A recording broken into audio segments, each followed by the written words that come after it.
Hello, and welcome to episode 3 of the Best of the Simon and Ross Patreon podcasts. We will be back next week for our 100th episode. Until then, please enjoy some bits from the Patreon episodes.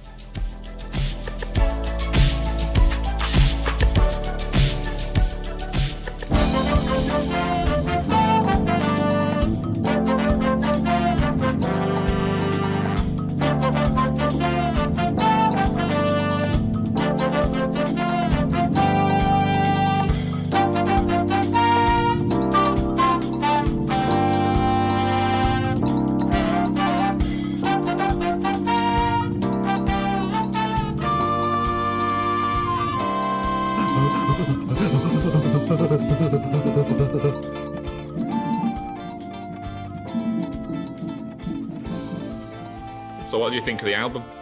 It's really good. Well, it's what you've heard. 3 songs, isn't it? Yeah. No, really good.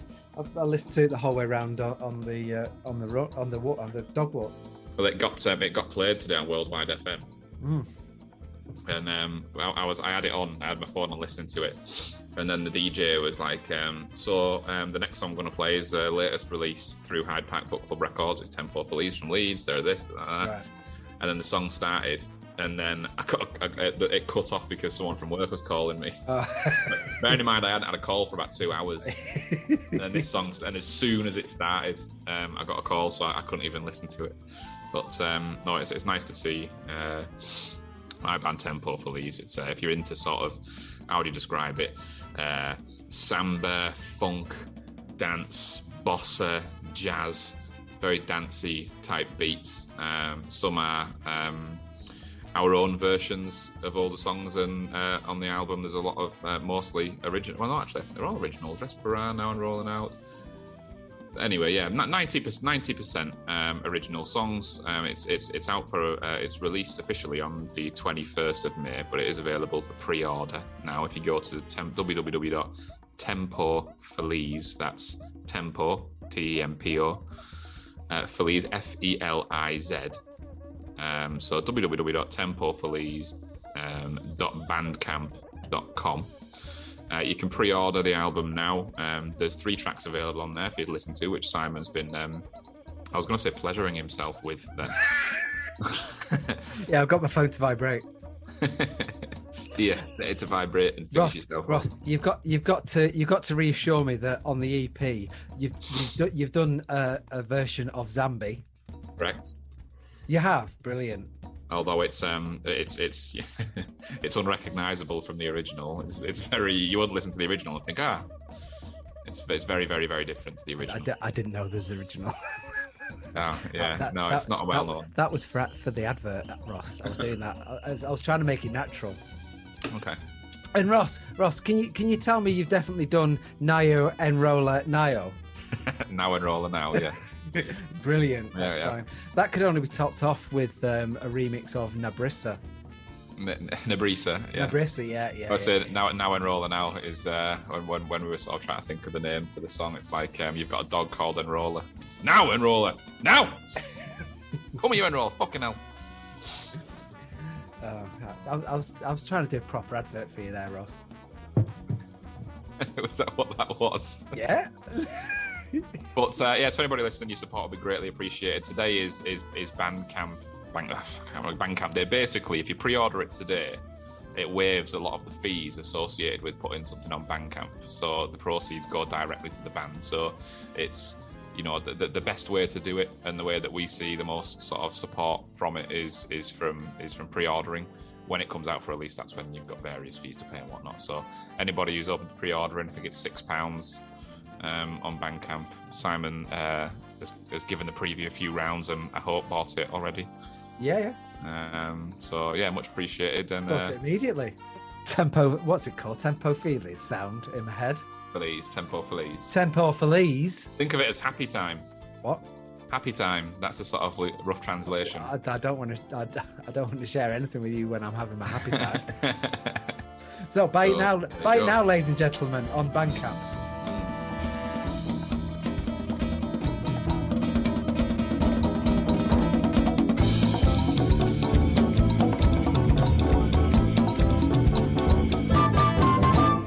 would you like to give the ladies and gentlemen your summary of Hawk and the Crystal Soldier, or whatever it was? What? Oh, right, okay. Hawk. Hawk. I wanted to be Falcon. They called me Hawk. Hawk. My summary of it, it was all right. I mean, it wasn't. I mean, let's just put it out there. It wasn't as good as WandaVision. No. Which is interesting because it was more action packed. Yeah. But that just goes to show that it's not just a sort of action that makes a quality Marvel series. I think the biggest problem is that first of all that your core characters in Hawk and Winter Soldier aren't that interesting or captivating. Yes, the Sally Wet ones. Point number 2. Yeah, I mean, Hawk is a lone beach towel put out at 6 a.m. and then it's been rained on. And it's just there on its own. Waiting for the people to arrive around the pool, and they never do because the weather's shit, and it just sits there on its own, being a bit. And the next day, the person uses a different towel because that one's just shit. Yeah. Fair enough. And then the other problem you had was there was no real. One thing you've got in Marvel consistently is a good villain. Yeah. WandaVision, because it was kind of her and the army. Yeah. But it was predominantly her. And then obviously Thanos is the villain of all villains. Yeah. So I just thought that the idea of this, it's an interesting concept because I'm interested to learn what the world is like post blip. When everyone got blipped out of existence. When they all got blipped out, and then 5 years on, it kind of focuses on that, doesn't it? And you've got this you've got this organization that would rather the world continued as it was after the blip because it was one world, one people, borders didn't mean shit, politics completely collapsed, and it was very much like, from their perspective, people had never been closer from different countries and around the world because there was so fucking few of them. Yeah. And then they all arrive back again. And they all show up again, yeah. Fuck it all up for them. But I still wasn't entirely sure about what their agenda even was. No. Like, I understood what they think, like what the beliefs are, the ideologies are, but like what their actual end goal was. I'm not 100% sure what they were trying to even achieve. They were just following this little ginger girl around who was like, I don't know, what were they doing? Like, I don't know. And the thing, I think maybe they didn't want her to be too bad. I think they wanted to make you feel a bit sorry for her, but it also meant that you weren't really sure what she was trying to do, and it was a shame because she wasn't evil enough to be an evil person, but she wasn't good enough to be a good person, and that's about it. A bit like the whole series. The series wasn't good enough to be an amazing episode, but wasn't shit enough to be a really shit episode. Yeah, it wasn't really shit. No, or anything like that. It just sat nicely in between all of it. But it wasn't. Well, I think it sits below average. Yeah. The Marvel, like I wouldn't say it's like. I would never think of saying to someone, "Oh, you don't miss that, don't miss that." You know, if somebody was like, "Oh, should I give it a go?" I'd be like, "Oh, well, you're not going to gain out by watching." No. Well, it's like when WandaVision finished, I was telling people, "Have you seen it yet?" And they're like, "Oh, no, you've got to watch it." Yeah, exactly. Stick past the first and second episode. Yeah. Get to the third one. It was well worth it. It will really, really reward you. This one, I go, yeah, you may as well. The penultimate episode, it felt like it went on. I mean, Endgame felt quicker. And that was 3 hours and 8 minutes or whatever it is. Well, I've got your voice message somewhere about the training montage. Oh, good God, yeah. I love how sort of, take it from somebody who fucking trains every day. I tell you now, throwing a frisbee twice and doing 10 push-ups ain't gonna get you jacked. That's a shame. I started that last week because they don't come back. I keep losing them. I bought 100 off Amazon. I kind of felt like the whole idea of Captain America's shield and what it stands for, and because that was like a pretty big focal point on it, is like who was using it and what it stands for, and obviously Winter Soldier was very sort of passionate about it, and Falcon was almost the opposite. He was like, well, I'm not Captain America, what am I going to do with it? Fucking sling it in there. And then it got given to that creep who, and that was another interesting sort of arc, really, is the guy who stepped in to take over Captain America. Yeah. And I think that what was interesting was, if he was going to turn into a legit bad guy, like now you've got Captain America he's rotten in the core, like he's good. But they gave you his backstory. He's like a highly decorated war hero himself. It shows you his girlfriend, his wife or whatever, and he's quite humble, and he's got his mate who served his time with him, and he joins him. And it's like, well, they can't turn him into too bad a guy because you've been already given his squeaky clean backstory. Yeah. And then obviously it's like the pressures that come with being Captain America, and the fact that he's actually always is never ever going to be good enough as these super soldiers. No. And that sort of turns him, and he starts. But I think like the way he looks, because he looks a bit creepy. He looks like he's got the ability to fucking go on the turn at any minute, doesn't he? But did you see all the pictures that people put up of the old guy from Up, just with the Captain America head on? It's just like perfect. That's it. It's the chin, squarest of chins. The crimson chin, wasn't it? Crimson chin. But again, it was kind of interesting. It just didn't quite. None of it was particularly impactful. It was like, okay, yeah, I said that's all right. So it was all just a bit all right. And then he goes a bit dark, and you can see he's getting pissed off because, like, they've got all these powers and they've got these abilities, and I think there's a scene, isn't there, when the Wakandans show up, and they kick fuck out of him, and then he sort of goes off, and you hear him saying, I should have hit them with my chin. Yeah, he's basically complaining that he got beat up by two women who had spears. And the Wakandans aren't super soldiers; they're just hard as fuck. Yeah. But anyway, that whole idea of he went on a bit of a weird sort of trajectory, didn't he? Where he was, and then but he is a super soldier ultimately, isn't he? And he obviously is going to go on and continue to be in the MCU, I imagine, because he's been recruited by who is it? It's not Shield, is it? No, I sort of tuned out by that point. I kind of lost what was going on. Does it all, doesn't it? Yeah, but he's like dead happy that he's been recruited into this, but we don't actually know what it is or who it is. It's another agency, probably like Shield, that kind of operates on the outskirts of the legal, so of the government. So I don't know. I can imagine he's probably going to have his own, not his own series, but he might reappear at some point in the future. Yeah, hopefully not.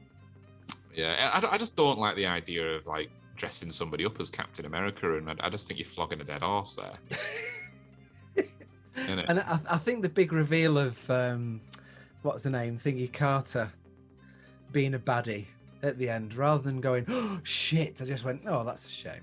Oh, she was the what's it called, the organizer or something. Yeah, the Filofax. Yeah, even her name was fucking boring as hell, like Liberian girl or something. I don't know, what was she? Liberian. Or librarian girl. Yeah. It was something like, oh, the what was her name?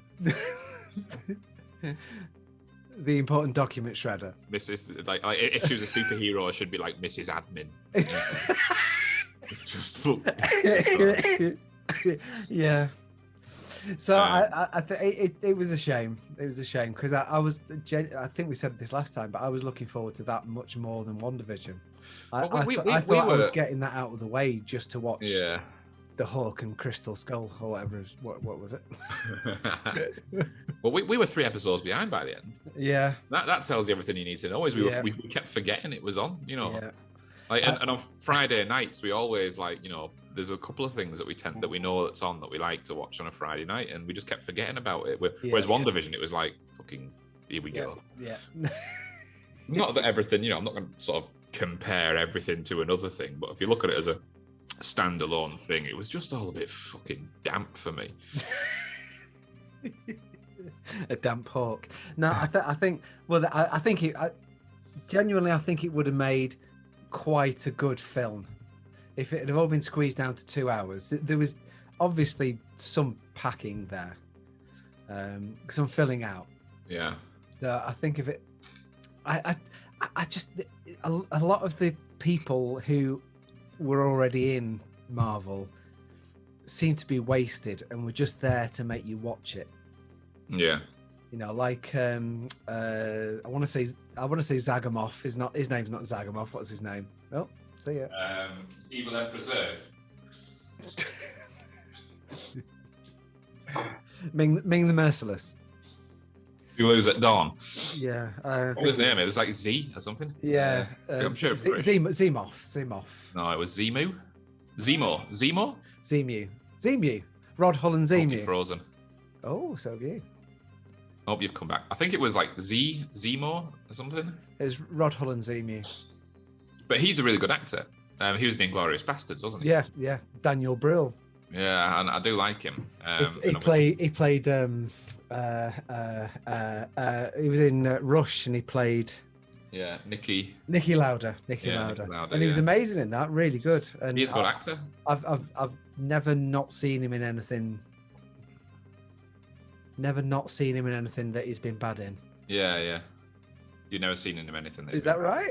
Well, no. This sounds like too many double negatives. Yeah, there. you've never seen him be bad in a film. Yeah. No, he's always been a good actor. Yeah. But, whereas in that, it's just like meh. Yeah, well, he's all right, but I just don't think he's got the backing. He just hasn't got the good characters around him to actually, and that's Hawk and Winter Soldier in a nutshell. Is that there's no fucking justification from being as boring as they are. No. Hawk, just watching him fumble around, and those wings look like an absolute nightmare. You know he is actually called Falcon, don't you? Falcon. Yeah.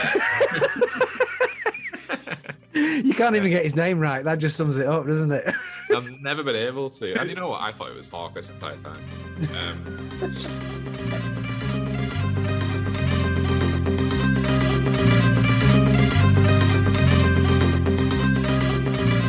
So, what Patreon exclusive content have you got there, Ross? So I went to Barrow at the weekend. Right. Last weekend. And my dad had found something that I thought this would be perfect for the Patreon. And it is Ross's baby book. Oh.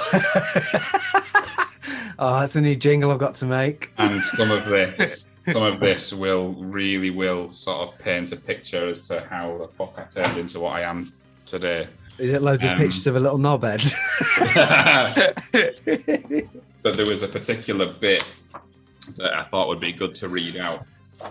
And rather than do Ross's dreams, I've got a diary that I wrote when I was 8.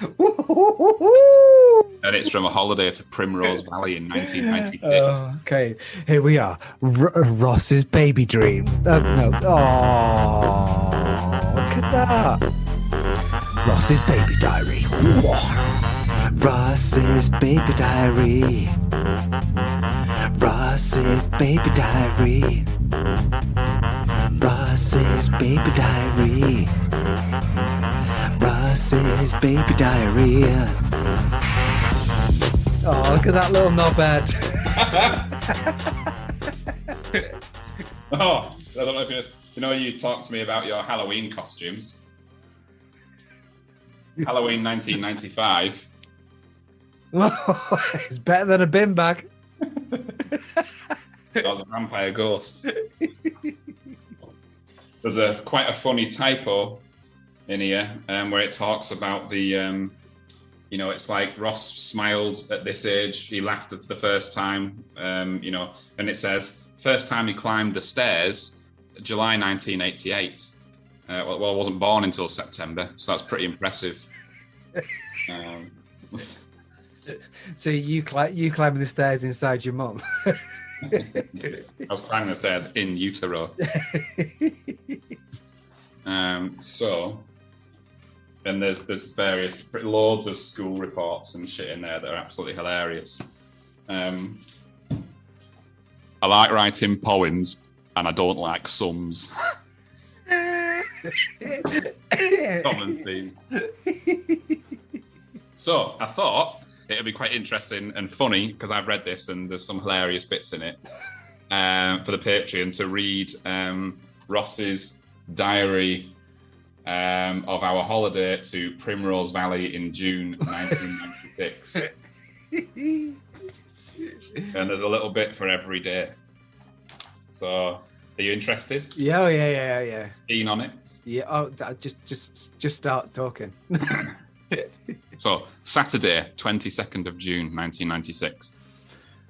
I woke up in the morning. I was excited because I was going on holiday. We started to travel and stopped at Skipton to have a picnic in the car.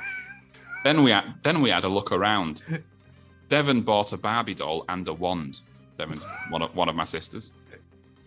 I bought a gun with caps in from Skipton.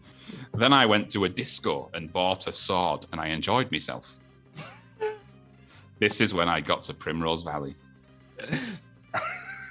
Can you remember how you enjoyed yourself with your sword? Can't remember anything about Primrose Valley. I didn't even know it was a thing. Sunday, 23rd of June. First thing in the morning, I went on a giant slide, although I've spelt it gaint. A giant gaint? I went on a gaint slide. All right. I got the I and the A backwards. I went down it in a mat. My mum and dad and me boned our elbows because we didn't lie down properly. Where you off, Ross? Oh, I'm off to Primrose Valley to bone my elbow.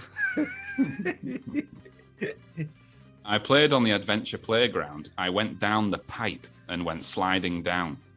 Me and my dad rented 2 bikes for each of us. 4 bikes, 2 people. One on each foot. My dad rented 2 bikes for each of us, and we went all round the site. And I was puffing and panting when I was going up the hills. That's something you've heard from somewhere, isn't it? Someone's got, "Oh, you're puffing and panting there, aren't you, Ross?" I'm writing that down. That's gold, that. I saw a big shabby, rather than shaggy, I've written shabby. I saw a big shabby dog that was sitting by a table full of food. The dog or the table? The table. I saw a big shabby dog that was sitting by a table full of food. All right, great. I don't think I could have told you if the dog was full of food. I played on the bouncy castles. I was trying to hit Dad with them, and I enjoyed myself. Now, whether I was throwing bouncy castles at him, which is how it reads.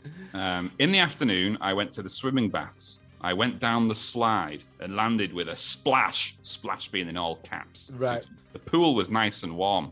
Probably has been pissed in.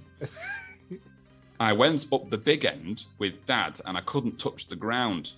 At night time, we went to the family disco and watched a magician do tricks.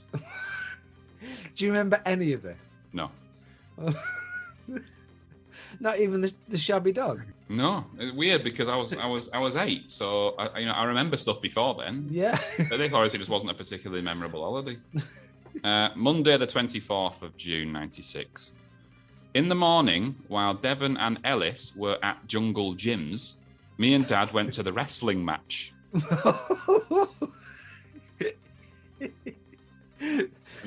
Was that just in the car park? Or Well, I was going to say that the participants of this match, which I've named, speak to the legitimacy of the event. Right, okay.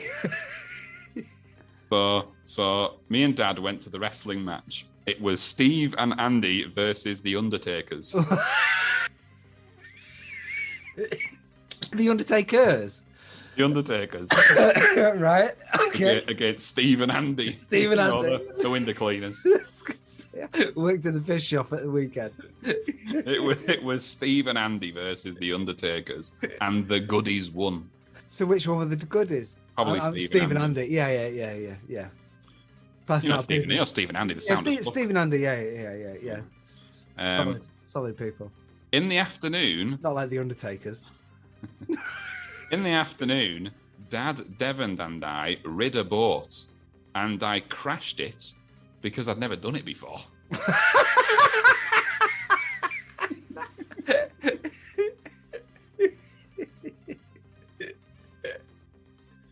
You never ridden a boat before?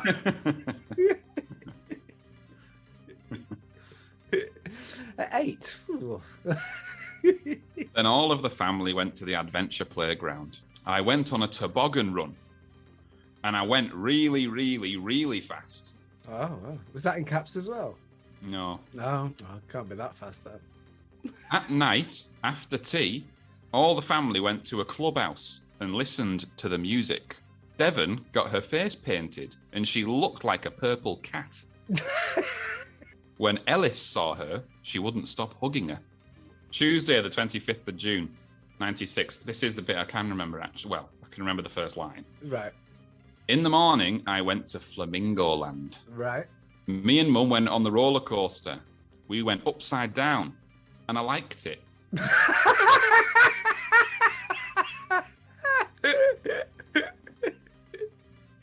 And he never got that high again, ever. Yeah. He was chasing it for years. If only I knew then it was all going to be downhill. Not the roller coaster, life. Well, it's up and downhill, isn't it? Then I went on a ride called Thunder Mountain. On Thunder Mountain, you sit in some cars and go inside a mountain. And it's pitch black, and you go up and down. Quick capsule review of the roller coaster. 5 stars. After that, I went on a log flume with Dad. You go inside a cave, and then you come out and go up a hill. When you're at the top, you go flying down and go splash again in caps. Yeah. Oh, nice. And get very wet. Then Dad and I went on some bumper cars where you can crash into everybody. And this next bit confuses me. There must be some trickery going on here. After that, I went to see a parrot show. A parrot said hello and bye-bye. Believable. One of the parrots was riding a bike and driving a car. Oh. Did he crash into everybody? The man went bang, and the parrot pretended to die. He just shot it, didn't he? Then I went on a wagon wheel with Dad, and we went round and round. Then I went to the zoo and seen lots of animals. I see some bison and some deer. I see some zebras and monkeys and a lion. Then I bought a mask pen, and I use it a lot. The mask or the pen? It was the mask. And I wrote this with it. I remember that. It was a yellow pen with a green head on it. After that, I went on a pirate ship 3 times, and I went up and down. Then I went on a ride called Haunted Castle, and people jumped out with knives, and it was very dark. Then I went on a ride called Go Gator. I went very fast. Then I went on a Helter Skelter, and I was going bump, bump, bump, but I liked it. Bump is in caps 3 times. Yes, so, me.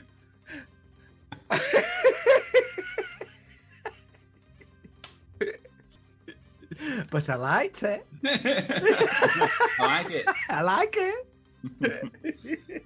And it ends with, I went on a ride called the Balloon Race, and I went very high. Oh, dear. Wednesday, 26th of June, 1996. In the morning, the family went to Scarborough, but it was raining. I saw a lifeboat and a helicopter rescue and some flares. I don't know whether that was the trousers or the... Saw a man from the 70's, but I liked it.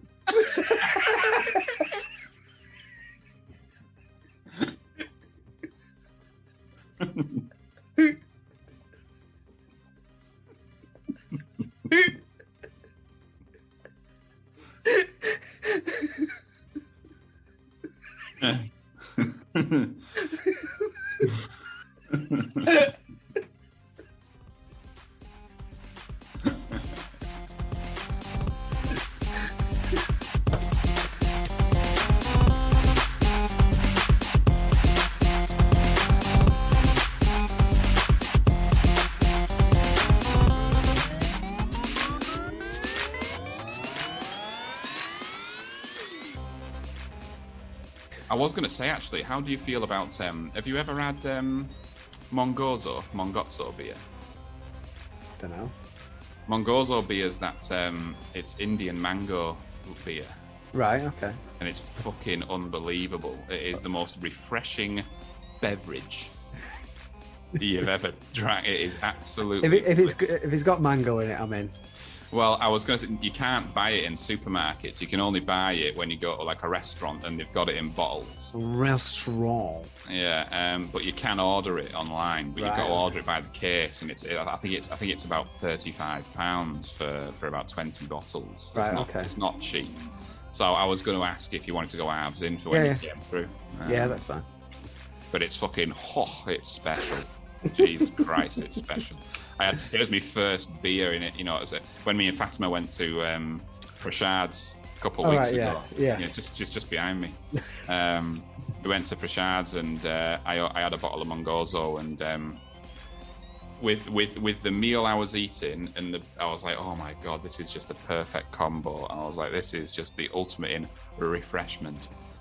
So I said to her, when Simon comes, I might ask him if he wants to go halves in on some of these.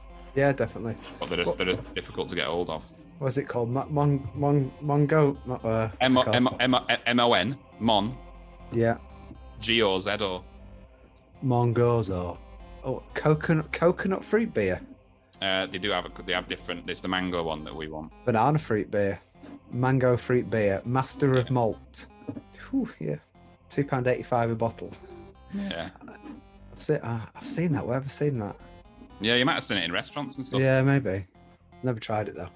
No, it's nice. It's stunning. It's perfect. It's exactly what you. It's exactly what you want from a mango beer.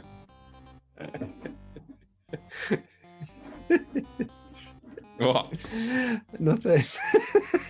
Is it a conviction thing again? It's like you're trying to make me buy shares in it. I've agreed to buy half a case. That's all. That's all I'm going with. Do you want to get some? Yeah. Do you want to invest in Mangozo? Yeah, I probably would actually do that. Has Emily sort of got hunched back all of a sudden? No, she's trying to sneak in because she's nicked my chair because I've been kneeling down the whole time I've been talking to you. Have you? Yeah. Oh, have you not noticed I'm higher now? I thought you just moved further away from the screen. Yeah, I was kneeling the whole time, and I thought she'd literally be 2 minutes with it. We've got this is why we need a Patreon, guys, to get Simon a fucking chair to sit on.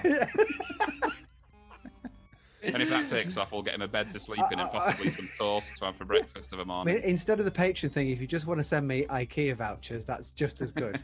We'll do episodes for IKEA vouchers. Don't worry about that. Tell you what, did some gardening on my lunch break, and that was an immediate tangent. A load of no, it's just dawned on me because it's just thingied up, flared up. I got stung to high heaven by all these nettles. I had my gardening gloves on, but they went straight through those fuckers and all down my thumb. It's all tingly, and not the place. It's just fuck all. My thumb and my hand is all just like really tingly from these nettle stings. You're listening to Ross's Gardening Time. Yeah. Can anybody provide a dock leaf? Or a cup of piss? I may have stung my anus. Can you see if a dock leaf will work on it, please? Thank you very much. Thank you very much. Any road.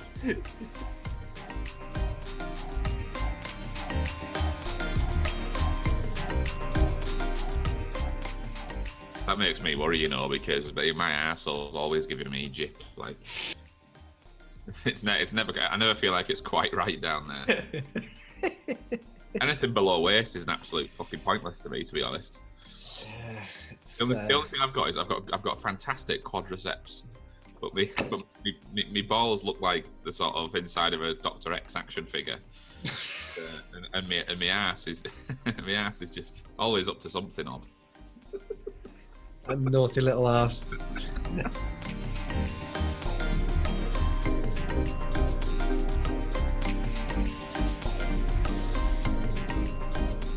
So I've always wanted to do one predominantly on books. Yeah. As a big reader, and I'm just as passionate about books as I am about films and music. Okay. Whereas we've never touched on it in 4 years of podcasts. We've never even touched on books. No. Or I've got a book. I've got a book. Don't worry about it. I've got a book. Is it Year of the Worm that you were told to read in secondary school? No, it's here. It's technically 2 books, but we'll go on to that. Right.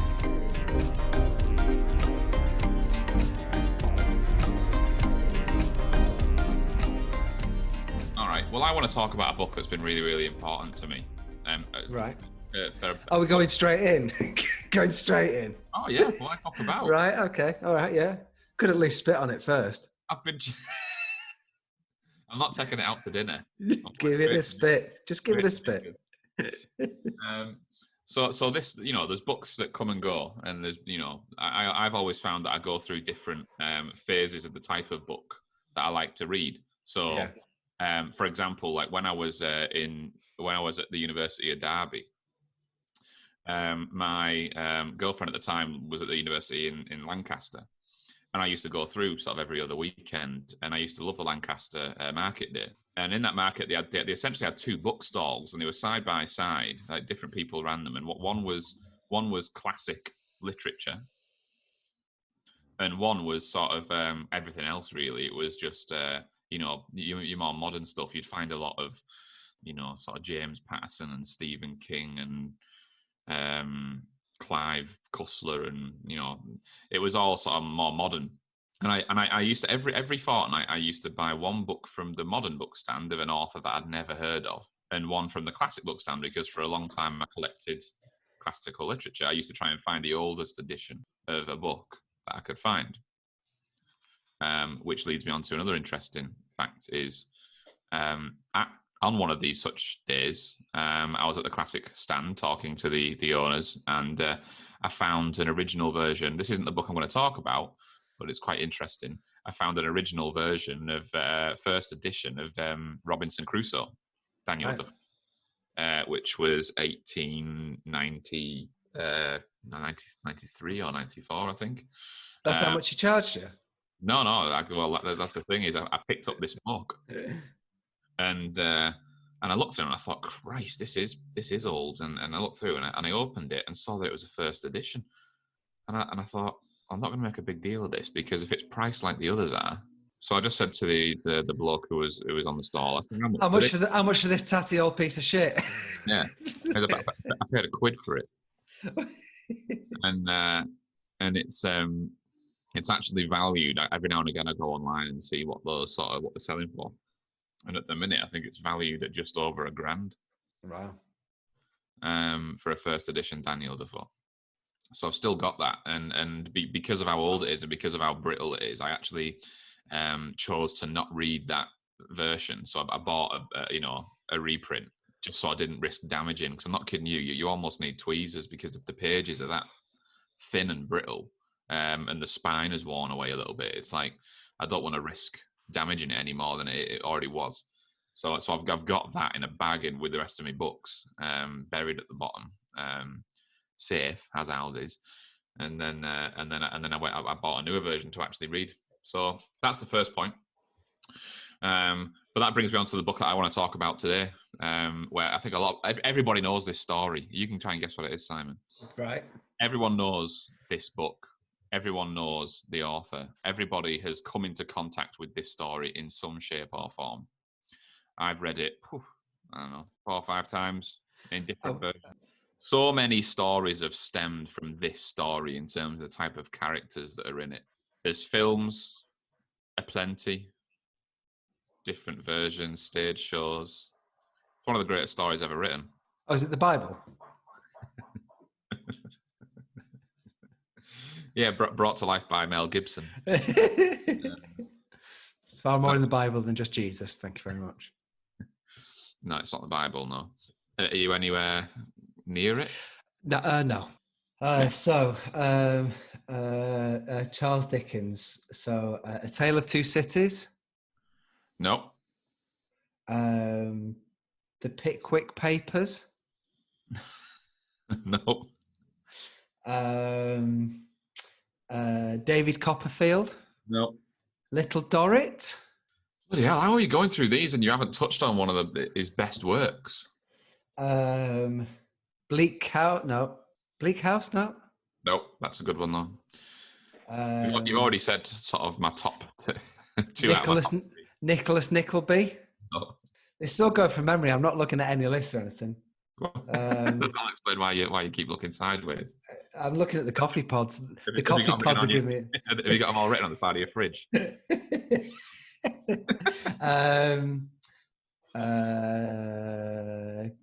Could you give me Oliver? No. Give me another clue. It depicts the education of an orphan.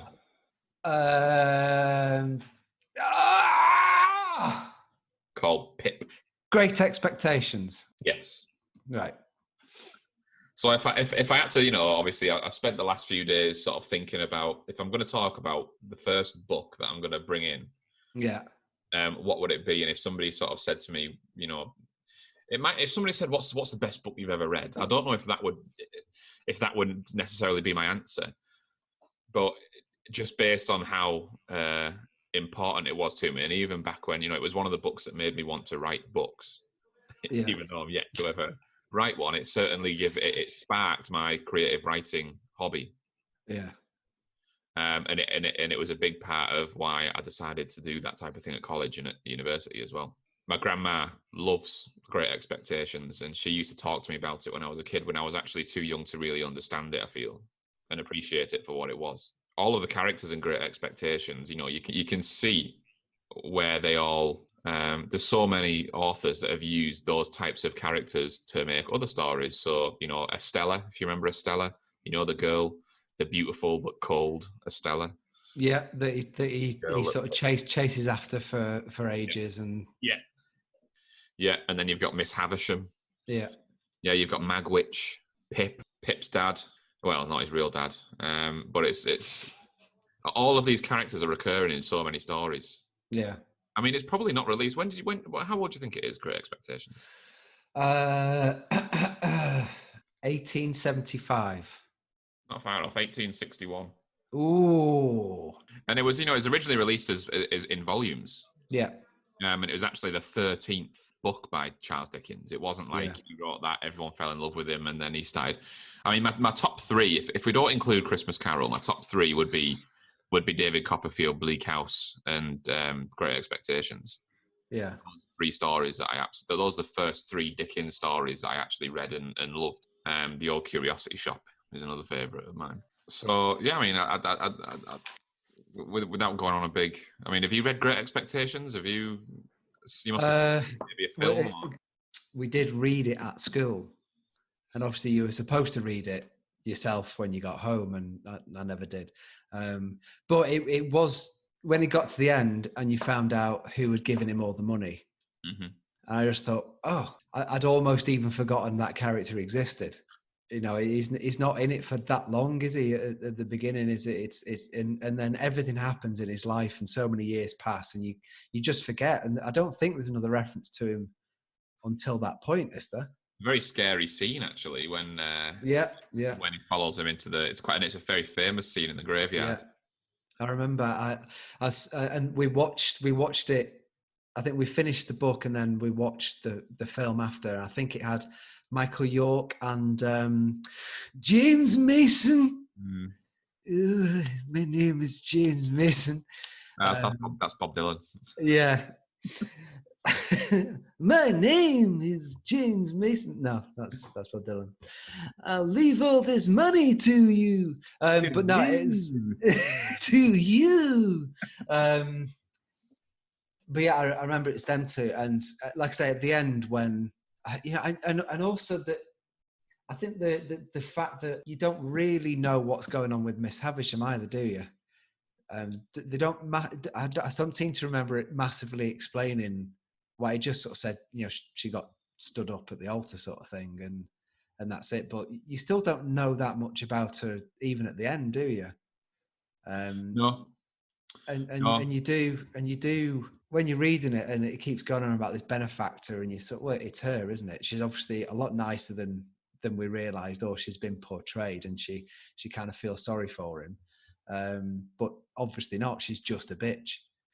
And when you find out it's this guy who did he feed him or something? I can't quite remember. Or he gives him shelter or something at the beginning, doesn't he? Never hear from him ever again, and then suddenly it's him that's giving him all this money.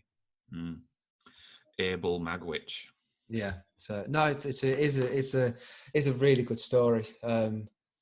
I think it's just so. I mean, Dickens has a very unique way of portraying class, and I think to the Charles Dickens was incredibly good at writing a twat, wasn't he? Writing, but yes. Yeah, he was very good at writing. But if you can imagine the nastiest, most evil people in the whole world, he's able to capture them, isn't he, in his characters?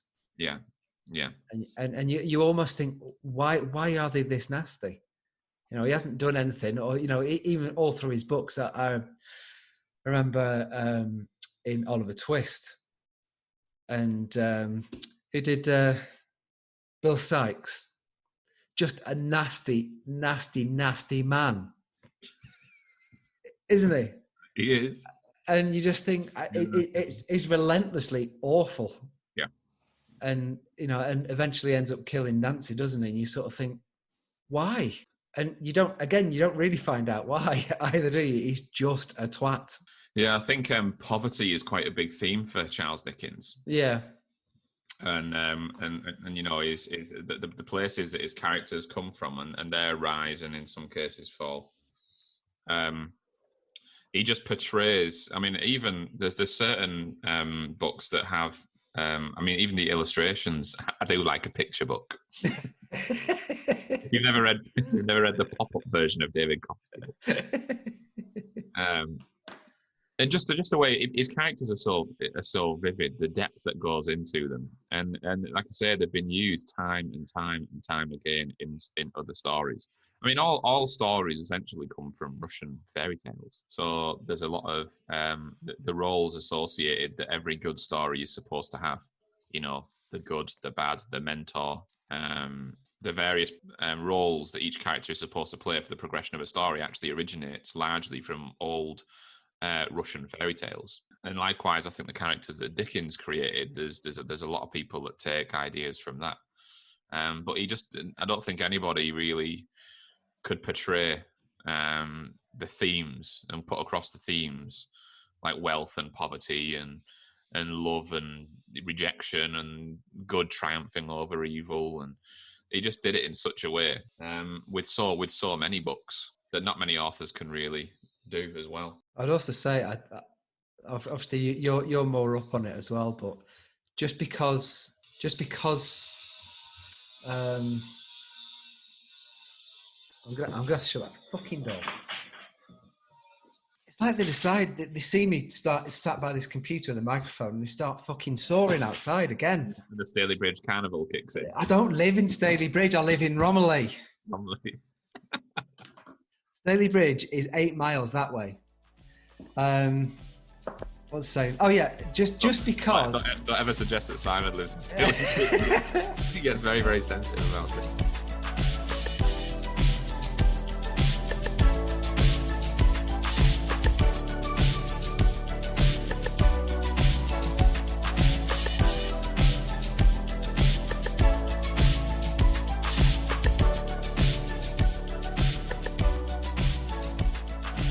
So Simon and I were able to actually reunite, come together. Yeah. in person. Yeah. For the first time last week. For the first time in a long time, we were both on either sides of the glory hole. Yeah. and we had every intention of doing a podcast, but didn't happen. The day just got carried away with us, didn't we? Simon and his wife Charlotte came to stay with me and Fatima for a night, and we'll have a couple of beers, we'll have a crack, we'll go out, we'll have a walk, we'll come back, we'll do the podcast, have some food. 6 mango beers in, couldn't be fucked, could we? That's it. But we're back. Yeah. Albeit virtually. Yeah. Did you have a nice time? It was lovely. It was lovely. How have you? Yeah. It was just nice to get away from the same 4 walls for once. You're gonna move to? I'd have moved in the next day.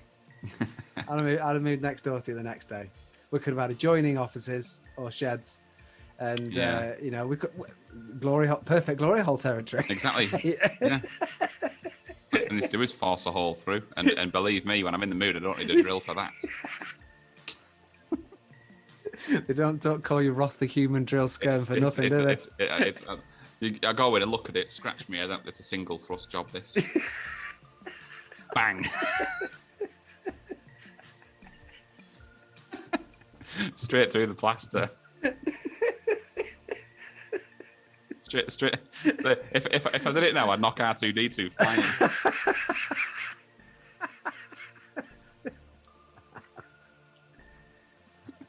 R2 would feel the force. Even though you do say so yourself. It'd be a quick, pre-arranged knock. Yeah, I do. Would you need to do like a pilot hole first, or straight drywall? Yeah. Straight drywall. Straight through. Yeah. Nice. It'd be I'd start with the textbook knock that everybody expects. Yeah. And on the very last one, it would be bang.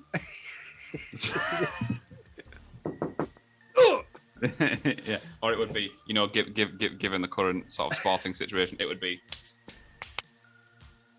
bang. No, it would be bang. There you go. I got you. Yeah. Can't, as Greg Wallace said, I can't wait. Oh, I love the way you smashed through that wall using nothing but your cock. Are you telling me? You're telling me that you made that hole just with your penis? Oh, I can't wait. Oh, I love it.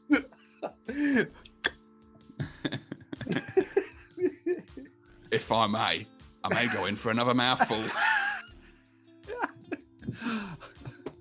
As you can see, I gobbled the lot.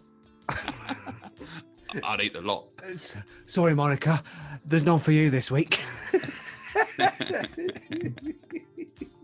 Yes, I enjoyed it. It was very good. I think we'd have all done it the night after as well, wouldn't we? I think we would have quite. Well, I was saying to Fatima when you guys left and I sat down, I thought, bloody hell, I'm just ready for round 2 now, because we went on another walk. We put some miles in, didn't we? Yeah. And then 3 walks. 3 walks in less than 24 hours. and then when we came back, you can't really class the second one. It was a walk to the pub. You went the long way around. Yeah, always do. But unless it's straight through a wall. Yeah, I was certainly ready for. I thought I could just quite happily go back to the fridge and start round 2 now. Yeah. Well, as I drove back and then fell asleep. Well, it was Father's Day. You had every right to. Oh yeah, it was, wasn't it? Blimey. Yeah. Yeah, that was good. Yeah, no, definitely do it again. But we will record a podcast next time. Yeah, we will. Probably.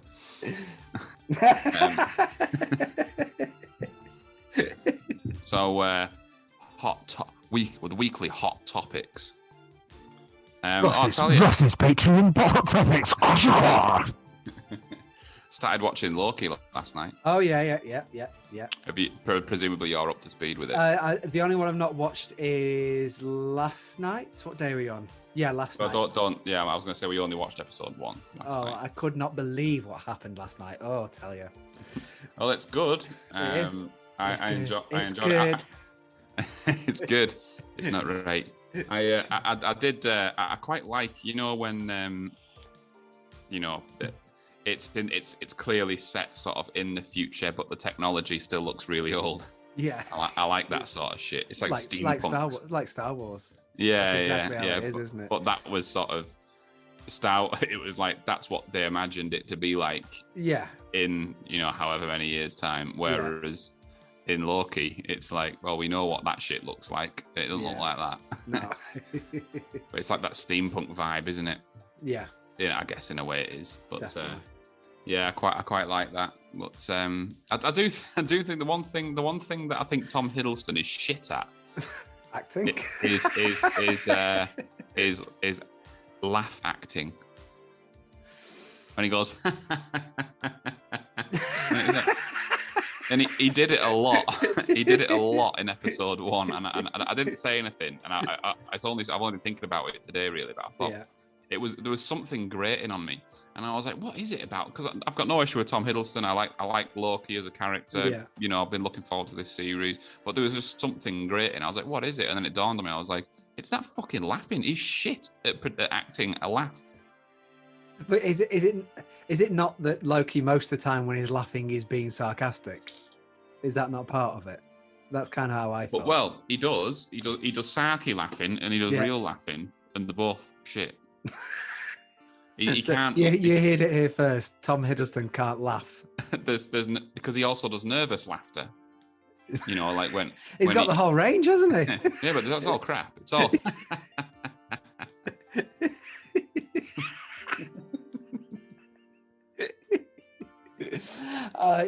I'd not noticed that, but now I will, and it will annoy me as well. So thank you. Yeah.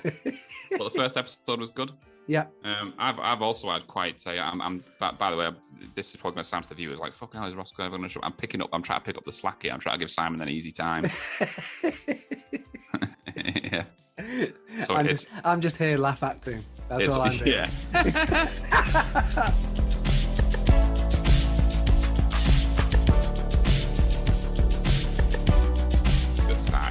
We've started watching this Handmaid's Tale.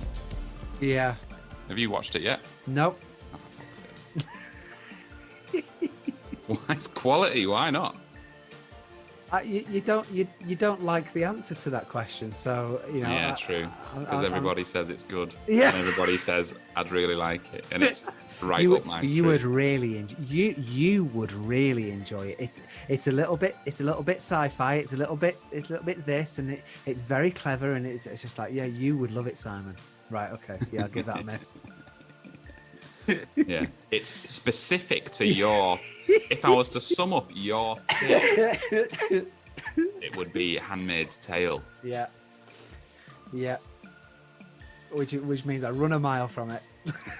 Yeah. Every time. And we also finished Game of Thrones for the. How did you? Yeah, we're done with that now. Did you enjoy it any more the second time? Yes. But I also going back to the ending. Yeah. But I mean, my opinion is still the same. That it's like, yes, I understand why people are pissed off. Yes, it was pretty botched together and didn't feel like it made much sense. No. I got a stronger feeling of that the second time, because like we were saying, when you're binging something, you lose all sense of. Everything seems to be progressing really quickly. It's like, John and what's the wildling girl called? Ingrid. Ygritte. Right, Ygritte. there you go. That's a good guess. She, Do that thing you do with your tongue, John Snow. Do you do that to all the ladies? I always fuck that quote. Is that what lords do to their ladies? I don't know. Just felt like doing it. It was just there, just licked it. Their whole. I think they only spend about 2 episodes in each other's company. Yeah, pretty much. And it's like, and then all of a sudden she's dead. Yeah. Spoiler alert. But yeah, I did find that getting towards, because the first half of season, there's 8, isn't there? The first half of season 8 is fucking awesome. Yeah. And the Battle of Winterfell is absolutely brilliant. And there's some shots that I forgot about that I thought, wow. And when Jon and Daenerys are stood up on that hill and they send the Dothraki forward into the dark, and you just see all the lights, and then you see all the lights disappear, extinguish. Yeah. And then you can just hear things. Yeah. And then a horse comes running back, and Jorah comes out with his head down, like looking absolutely fucked, you know. That whole battle, yeah, fucking brilliant. But I was trying to keep a closer eye on Daenerys, Yeah. as more of them should, Yeah. to try and figure out, you know, where's the were the signs as to her going mental? The cut-off point. Yeah. Like, when did she stop being so reasonable? And Yeah. she becomes very much a secondary character to Jon Snow as soon as she goes to Winterfell. Yeah. And she says to him, doesn't she, like, everyone loves you, and you can tell it's pissing her off. Yeah. Because they're all like, all these people are like worship him. They're never going to look at me as the queen, because look how they are with him. Like, I'm stood here. And But that was still episode 4, I think it was, wasn't it? That's the coffee cup one, wasn't it? oh yeah, Yeah. Which they cut out. the Starbucks cup. Starbucks cup in the middle of it, but which they cut out of every episode after. But I think that was still episode 3 or 4 in the last one. So But it's like quite you quick. she'd taken a back seat. You could tell she was getting pissed off. There was a lot of scenes that were a bit annoying when she was like trying to become mates with Sansa, and they were like trying to find common ground over Jon, and it was a bit cringy. But it definitely, like, what actually sent her over the edge, and it was like there's only 3 things that you can put it down to.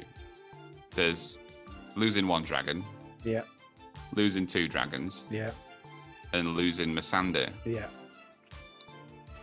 And that, for me, doesn't justify why she would all of a sudden. No. But obviously, Varys calls it. That's why Varys gets killed, because he says to Tyrion, he says, I think she's actually fucking mental, you know. Yeah. And Tyrion's like, well, I don't. And he was like, Jon would be a better king than of the Iron Throne than she would be queen, and we're going to have to pick a side. And I'm telling you now, I've picked mine. And Tyrion's like, fucking don't do this. And he's like, well, you know. And they try to poison her, doesn't he? Yeah. And he gets killed for it. But you know, he was right. He was right. He was absolutely right. She's a fucking nut job. But and I like that sort of that phrase that he comes out with. You know, he says they do say every time a Targaryen is born, God flips a coin. You know. But I think from what I remember, it's kind of in their DNA to be a bit mental anyway, isn't it? Yeah, I wonder if that's like to do with inbreeding.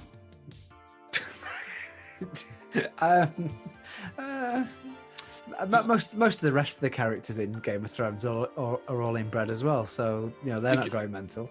But Aegon Targaryen, Yeah. the king who'd been the king for, you know, however long, 20 odd years. He was longer than that, wasn't it? It didn't seem like he was always mental. They called him the Mad King, but it's like they always talk about like all these years of peace that they had. Yeah. And until they didn't.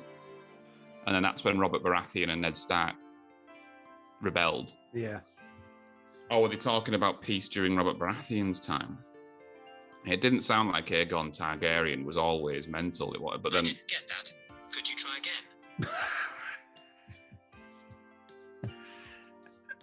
apparently my watch thinks I've said, how do you staring Robert Brothen time? Well, how dare you? Very carefully. Yeah.